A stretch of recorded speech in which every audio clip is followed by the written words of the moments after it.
A partir deste momento, estaremos transmitindo para a comunidade espírita de Ponte Nova e região, palestra realizada por Matilde Santos com o tema Com Jesus e por Jesus, do grupo Irmão Fritz. Meus irmãos, é uma alegria estarmos aqui reunidos, conectados nessa energia de amor e de luz para mais essa oportunidade de juntos refletirmos sobre a doutrina espírita, sobre o Consolador prometido e também naturalmente sobre Jesus, as suas ações pela ótica iluminada dessa doutrina espírita que nos proporciona todo um despertar de consciência frente ao Evangelho do Cristo. Recebam com muito carinho, meus irmãos, meu abraço fraterno a todos que estão aqui conectados. Então hoje vamos falar de um tema que nos traz tanta reflexão e tanto carinho, né? Nós vamos falar com e por Jesus. Sobre a presença do Espiritismo em nossas vidas e o que ele tem sido para nós. Como nós o temos tomado para a nossa vida, quais têm sido as nossas realizações a partir daquilo que recebemos desse Consolador. Lembrando, inclusive, de uma mensagem do Livro dos Espíritos, quando anunciam a Kardec, trazer para que ele traga, ali naquela introdução, juntamente com os benfeitores, trechos da mensagem que os benfeitores então farão sobre a nossa missão, quanto à finalidade daquela obra. Dizem-nos os Espíritos que eram chegados os tempos de um novo tempo. Havia chegado ali o período para que a humanidade entrasse de fato num novo momento do seu evoluir, o seu processo de desenvolvimento, de maturidade, com relação às leis divinas, com relação à vida, como em todo o universo. O Livro dos Espíritos nos apresenta o Espiritismo e vem marcar esse ampliar de horizonte. É de fato um livro que nos abre os horizontes do infinito, nessa consciência que o próprio Kardec descreve nessa introdução do Livro dos Espíritos que eu disse. Ele definirá então como a ciência do infinito. Mas e nós? O que temos feito desses horizontes? Bastaria termos acesso a essas informações ou é preciso algo mais? Ou seja, é imprescindível mesmo, é imprescindível que reflitamos a partir de então desse conhecimento em nossas vidas. E é sobre isso que nós vamos conversar. A base de todo o nosso estudo está contida numa mensagem do livro Fonte Viva da coleção de Emmanuel, assuntos que contam nos livros base da codificação espírita, com ensinamentos do Espiritismo em nossas vidas, o que ele tem representado para nós. E este texto do benfeitor Emmanuel, contido, como eu disse, no livro Fonte Viva, logo lá no seu prefácio, no livro intitulado, em sua introdução, ele traz a mensagem com Jesus e por Jesus. É interessante porque ele vai falar logo no início, na introdução de O Livro dos Espíritos, ou seja, em Prolegômenos, Allan Kardec traz uma afirmação expressiva das comunicações entre o mundo espiritual e o mundo corpóreo, dizendo que esse processo está na ordem natural das coisas, ou seja, na verdade é uma lei natural. O fato de até então, ao advento do Espiritismo, não entendermos muito bem como se dava, como se processava essa lei, não impedia que a comunicação continuasse acontecendo, sendo uma lei natural. Então, de fato, não sabermos ainda todas as leis naturais não significa em nada que elas não existem. Antes de conhecermos a gravidade, ela já estava fazendo a sua função. Como sempre fez na criação, assim também a lei do eletromagnetismo, as forças eletromagnéticas aí estavam e todas as outras forças da natureza, inclusive essa, a da interação dos espíritos desencarnados com o mundo corporal. Lembrando Kardec, que ele define uma força da natureza também, agente da criação, agente do Criador, como agente das leis divinas. Então, esse fato das comunicações entre os dois planos pertencem, como sempre pertenceu, à lei natural, uma ordem natural das coisas, e não constituem um fato sobrenatural. Tanto que de tais comunicações se acham vestígios entre os povos desde as épocas antes de Kardec. E ele vai nos dizer como que o Espiritismo nos projeta isso, né? Colocando uma imensa luz, um futuro abrindo os horizontes muito vastos, né? Não projeta uma luz menor, ou seja, não deixa de projetar uma luz também tão grandiosa para o passado, explicando-nos uma série de fatos que estão registrados na história, nas tradições dos povos, a cultura, os fatos antes incompreensíveis, mas que sob a ótica da doutrina espírita se explicam. Então, todos os tempos, nós vamos vendo como que esses fatos dessa interação mediúnica, ele sempre existiu. Então, isso é algo que Kardec coloca em Prolegômenos, como eu disse, bem na introdução, e prossegue no item 8 das páginas de conclusão, ou seja, já pulando para a conclusão do Livro dos Espíritos, o codificador assevera com segurança: Jesus veio mostrar aos homens o caminho do verdadeiro bem.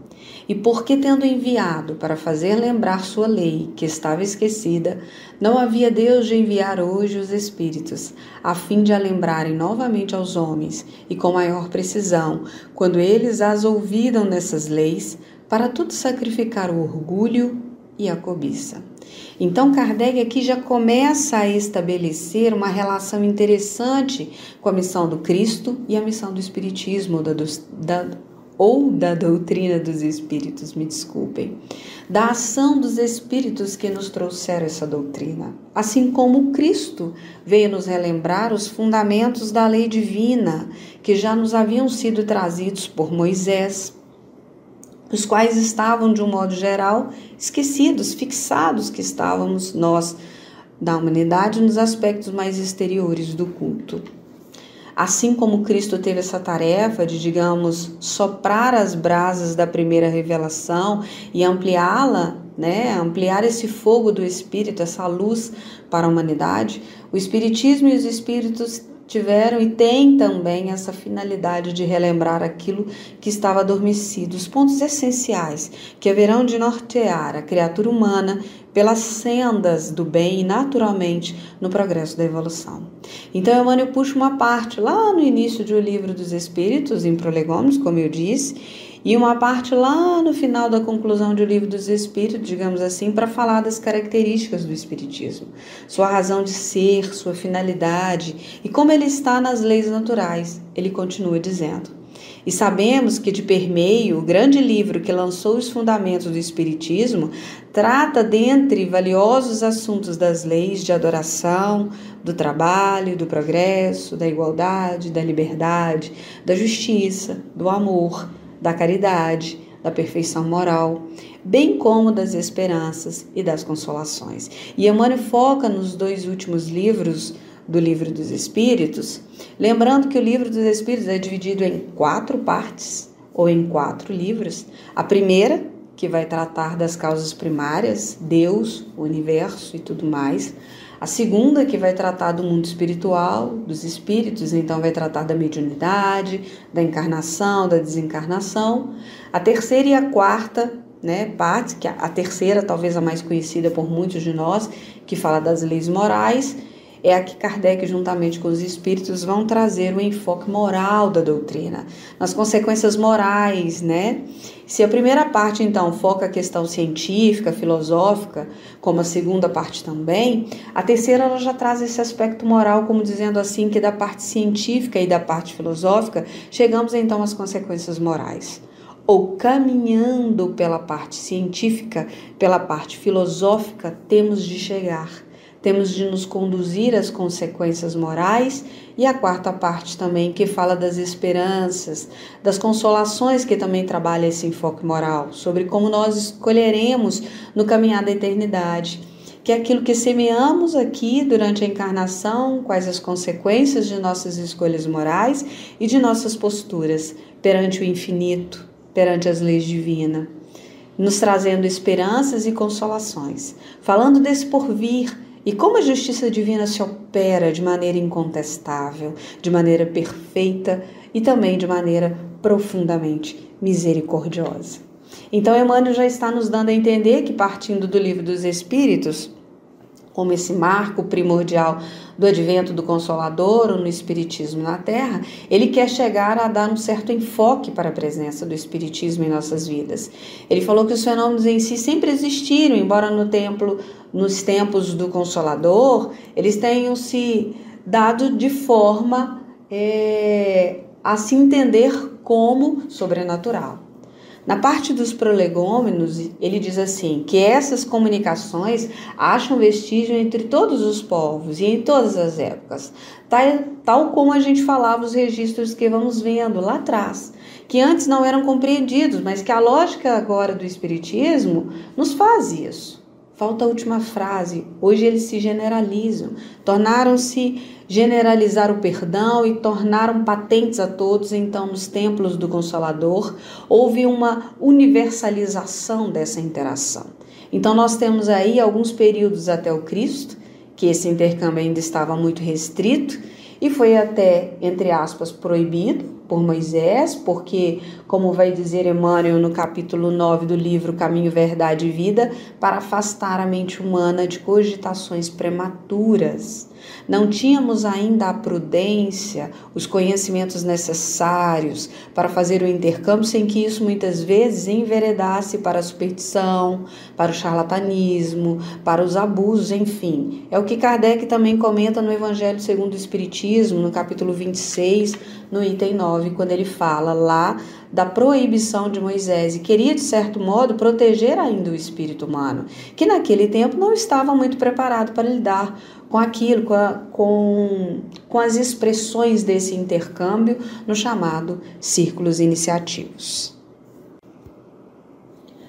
Então era mais restrito com a vinda do Cristo e se inaugura um novo tempo ali, com Pentecostes. É o símbolo da abertura mais propriamente nesse processo de intercâmbio. Emmanuel fala isso também uma vez nos capítulos 9 e 10 do livro Caminho, Verdade e Vida. Se inaugura um novo tempo. Começa a se ampliar essa interação com o mundo espiritual, mas como estava previsto, como era o propósito e o Cristo mesmo havia, é acerca do Consolador, esse Espírito de verdade que viria, estaria para sempre conosco. Ele mesmo havia prometido, digamos assim, essa vinda do Consolador, e a gente pode fazer até uma correlação com a mensagem de Emmanuel, com a profecia de Joel, acerca dos tempos do Consolador. Profecia que está em Joel 2:28. E diz que naqueles dias, naqueles tempos, o Senhor derramaria o seu Espírito sobre toda a carne. Vossos filhos e vossas filhas profetizarão, vossos mancebos terão visões e os vossos velhos sonharão.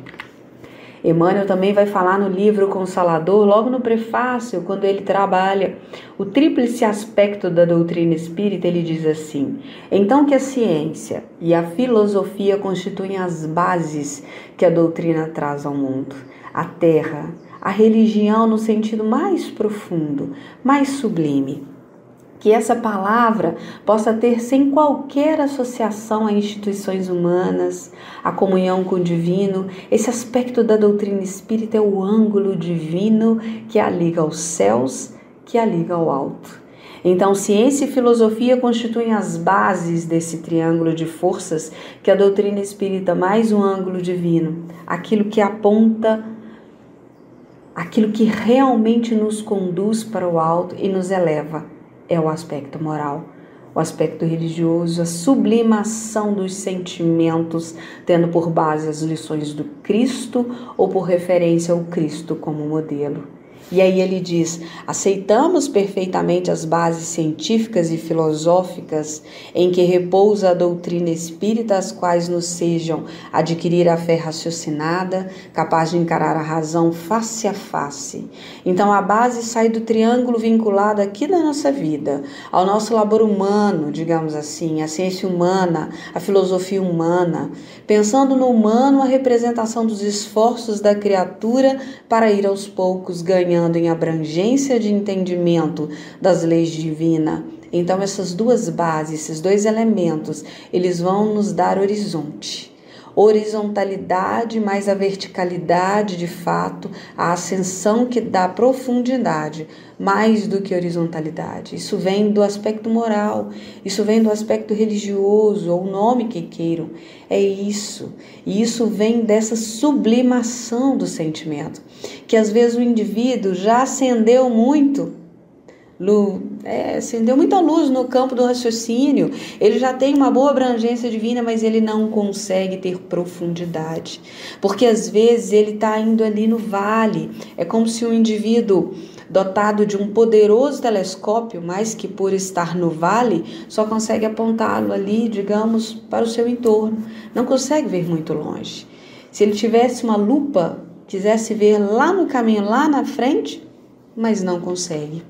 Como ele está no vale e está cercado de montanhas, ele pode ter um tremendo de um binóculo, uma tremenda de uma lupa, mas ele não consegue ver mais além, né? Mas se ele não sobe, ele não ganha profundidade, né? Verticalidade é adquirido por características que são essenciais, são fundamentais para a base da doutrina, a base da experimentação, que traz também um reforço, que traz uma sustentação essencial.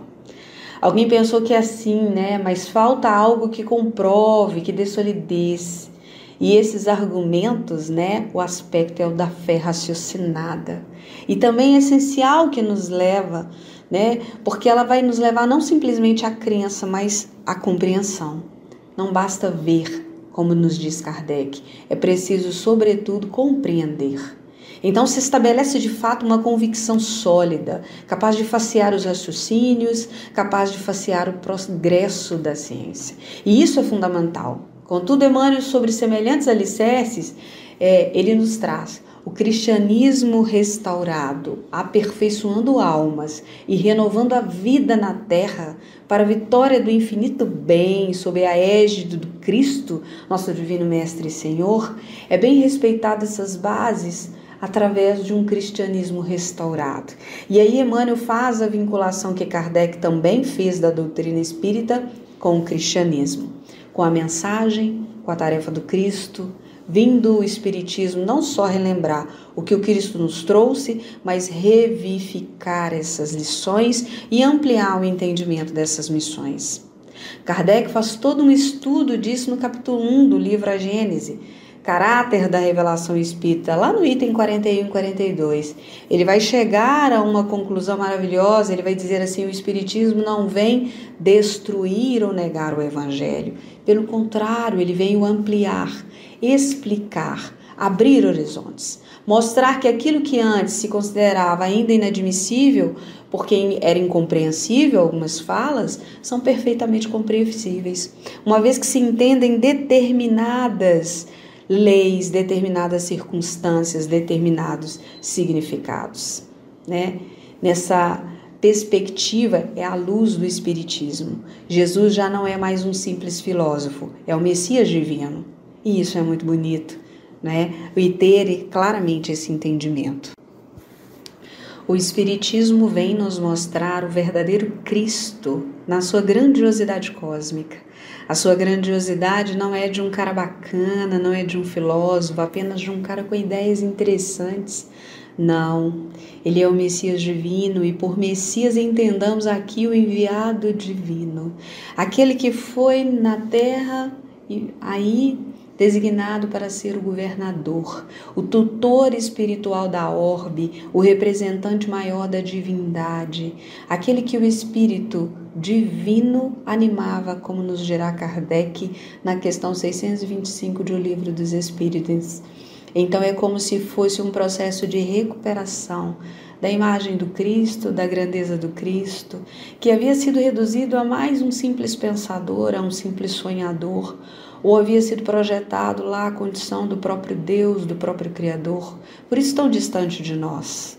A doutrina espírita nos traz o Cristo à sua verdadeira posição e por isso mesmo nos revela a sua grandiosidade de Messias divino. E é o que mais está nos dizendo aqui no cristianismo restaurado.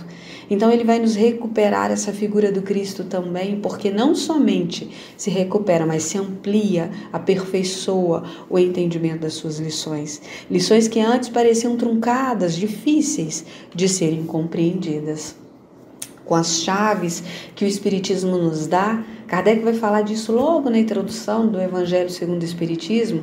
Essas lições vão se abrindo de maneira maravilhosa e tão intensa, e os tesouros então vão se revelando, vão se mostrando, são verdades inesgotáveis.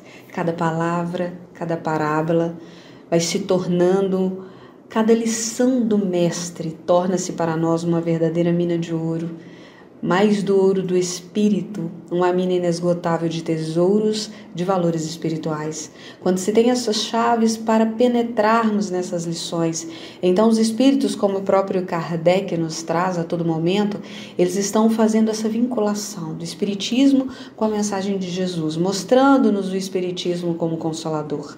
Validação que Kardec vai concluir nesse capítulo 1 do livro A Gênese. Ele, de fato, é o Consolador prometido sobre a direção do Espírito da Verdade que nos preside aos movimentos da regeneração. O verdadeiro espírita ou espírita cristão, como Kardec nos diz, é aquele que toma a caridade como norma de conduta, é aquele que conduz pelas lições do Cristo e que incorpora tudo aquilo que recebeu, a partir dessa visão nova, renovada, ampliada que o Espiritismo nos proporciona. E por isso mesmo segue adiante, recebendo não só os elementos de consolação que esse horizonte nos abre. A certeza da imortalidade, a certeza do reencontro com os entes queridos, a certeza do amparo da misericórdia divina a amparar todos os seus filhos, a certeza de que as portas nunca se fecham a nenhum dos filhos de Deus, por mais que tenhamos nos equivocado, pois não há penas eternas. Para todos esses elementos de consolação são recebidos, mas também os elementos de transformação, de responsabilização pelos nossos destinos, que são acolhidos e são implementados agora em nossas vidas.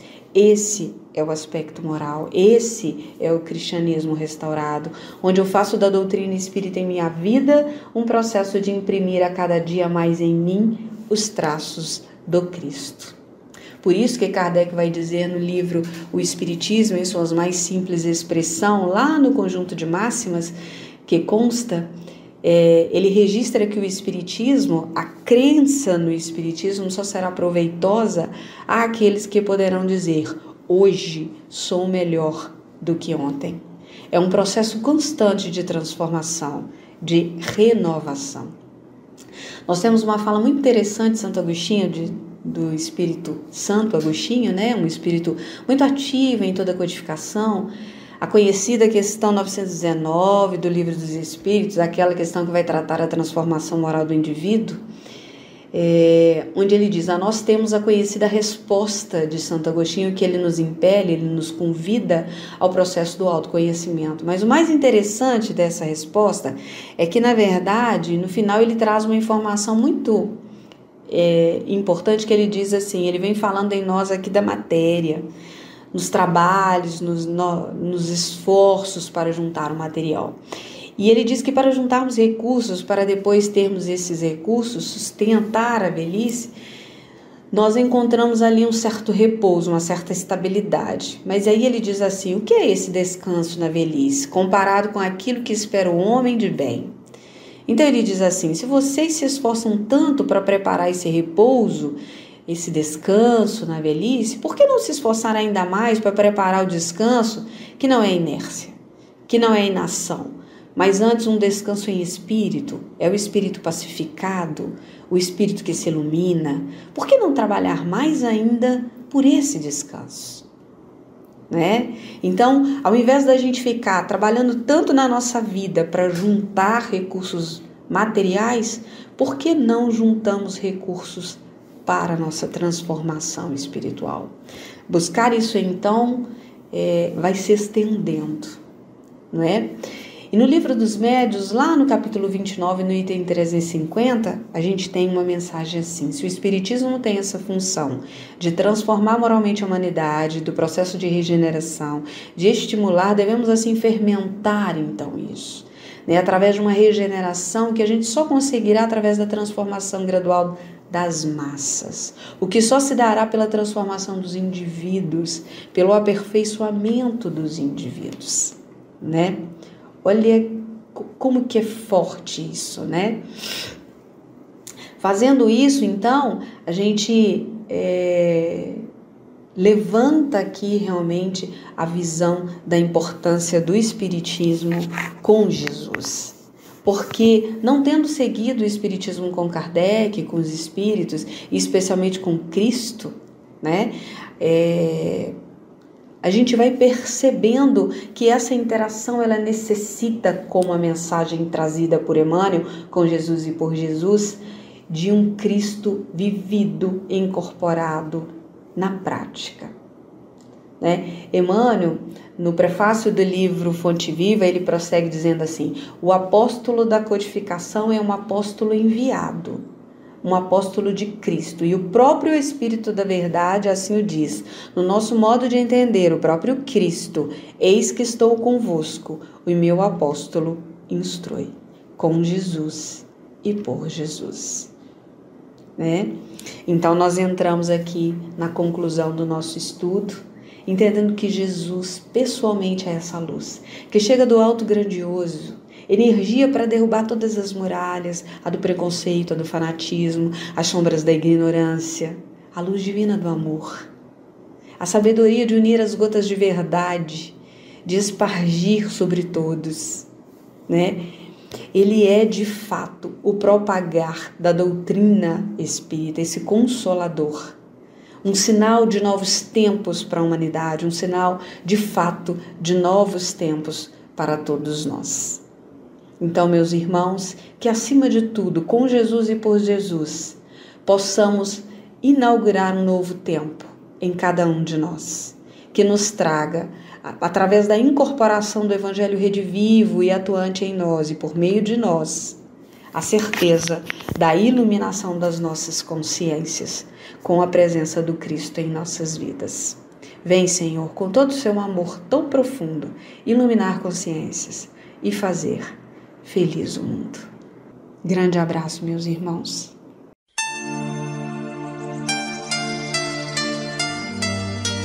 Termina aqui a palestra do Grupo Irmão Fritz. Boa noite.